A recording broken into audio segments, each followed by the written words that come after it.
Le pâté aux pommes de terre, c'est un plat traditionnel bourbonnais qui vient... Alors, c'est l'histoire, hein. Est-ce que c'est vrai, est-ce que c'est pas vrai? Qui serait apparu en 1789, pendant la Grande Famine, qui a conduit à la Révolution française. Les gens n'avaient pas trop de quoi manger. À l'époque, les vendredis, on ne pouvait manger que du poisson.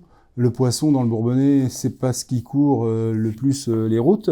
Donc, les femmes ont trouvé le moyen de faire un plat très simple, qui est un pâté aux pommes de terre. Le pâté aux pommes de terre, voilà. C'était avec des ingrédients qu'ils avaient tous dans les fermes. C'est-à-dire de la pâte à pain, tout le monde en avait. C'était mettre des pommes de terre. Ces pommes de terre, on salait, on poivrait, on remettait par-dessus une couche de pâte, et puis on allait faire cuire ça dans le four du boulanger. C'était des fours banaux à l'époque, hein, des grands fours. D'ailleurs, moi, si je m'appelle fournier, ça veut dire celui qui enfournait. Voilà, le nom de fournier vient de là.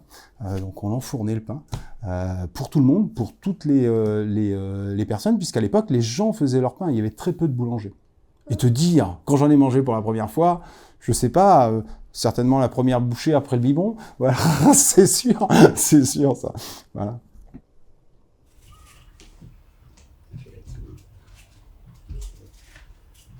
Regarde, prends ta pomme de terre dans la main, comme ça, hop, et comme ça, regarde, tu vas au fond.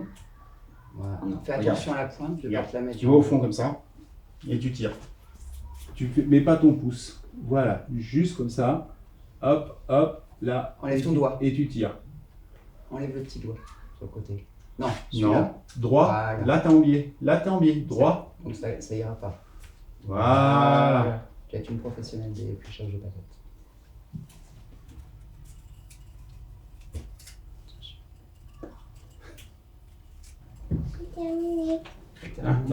Je vais finir. Attends, regarde, il y a des petits yeux. Regarde, il y a des petits yeux. Oui, regarde, des petits yeux. Ça, c'est des petits yeux, tu vois. Tac, tac, on les enlève comme ça.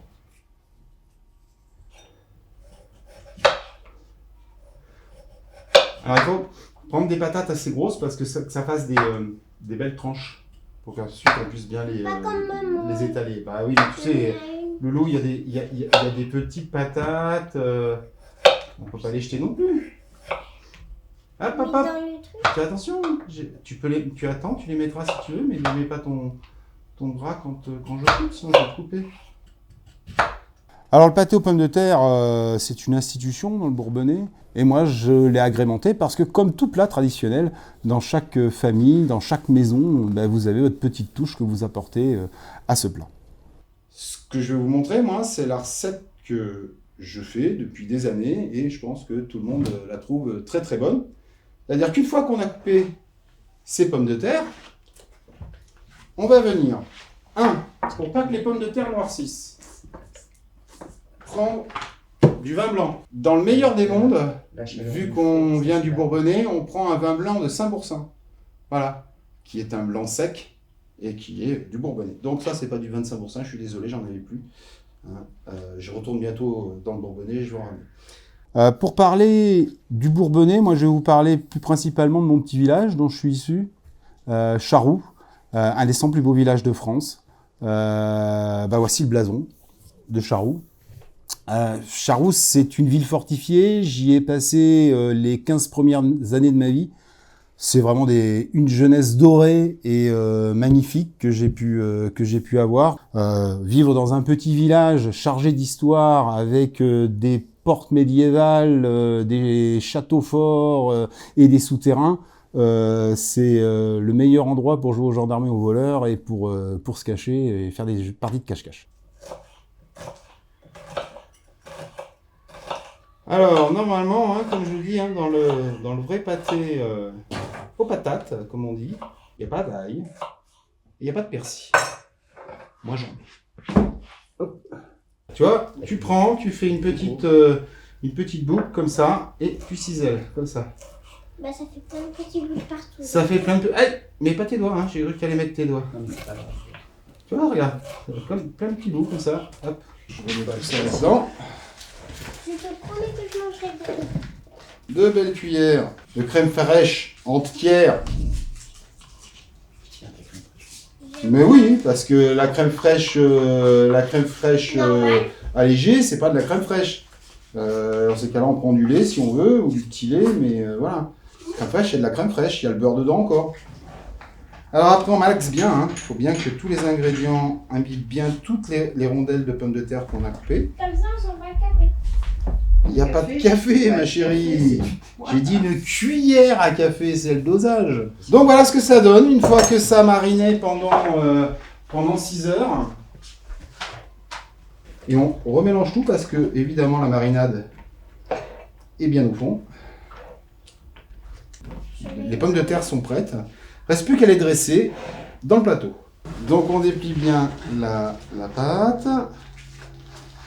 On prend donc les pommes de terre et on les met comme ça. Tu m'aides? Oui. Allez, hop. C'est comme une tarte aux pommes. Voilà, exactement ma chérie. Attends, laisse-moi parce qu'on Comme une tarte aux pommes. Allez, tu roules, tu tournes dans ce sens, moi je tourne dans ce sens, d'accord? on se retrouve à la fin. Si on veut. Et il faut mélanger un peu les oignons avec, hein, ma chérie. Alors voilà, hop, ça c'est fait. On met un petit peu de sauce quand même pour que ce soit bon. Alors le petit trou, alors oui, c'est, on va faire une cheminée. Parce que comme toute tourte, il va y avoir de la vapeur qui va sortir. Alors elle ne se voit pas à l'œil nu, hein, mais si vous ne faites pas de cheminée, ça ramollit toute la pâte. Et on prend, on ferme avec la pâte comme je vais faire là. D'accord? Mais ce petit trou sert aussi à la fin à mettre la crème fraîche. C'est-à-dire que quand il sera cuit au bout d'une heure, Et ben, Vous faut passez- remettre la crème fraîche. vous passez la crème fraîche par le petit trou. Alors, Attention, pas de oui, briser Il va te dessous, griffer là. pas de feuilleté dessus. Hein. C'est parce qu'il te prévient justement.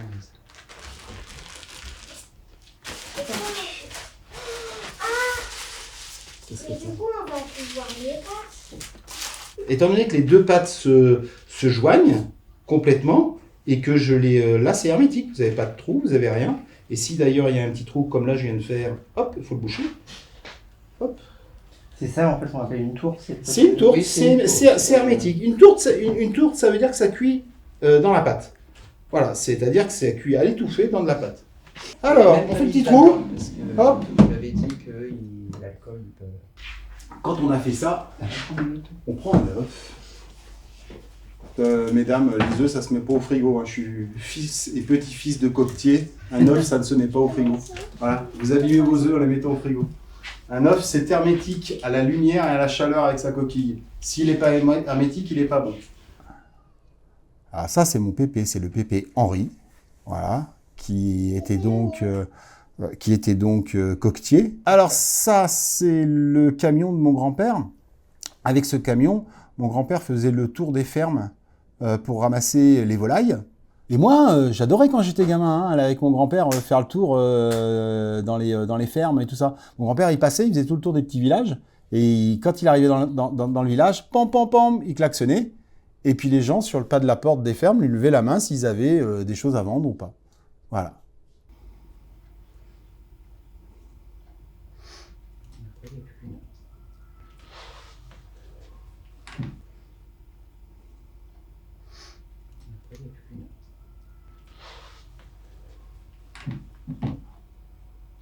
On ferme, hop, au four, 210 degrés pendant 1 heure. Hop. Youpla! Ah, il faut mettre la crème. Le but du jeu, Non, non. c'est de couper la pâte. Alors là, ça sent encore mieux. Et là, on enlève le chapeau.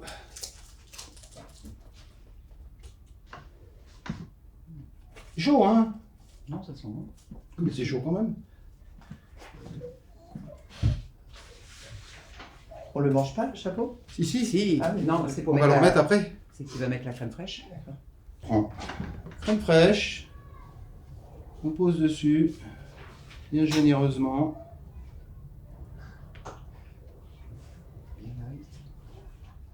Voilà. Hop. Alors, c'est au goût, hein. On peut en mettre plus, moins. Et on reprend le petit chapeau. Et on le remet par-dessus. On le remet au bon endroit. Et c'est fini. Voilà. Voilà, une part de pâté aux patates avec une bonne tranche.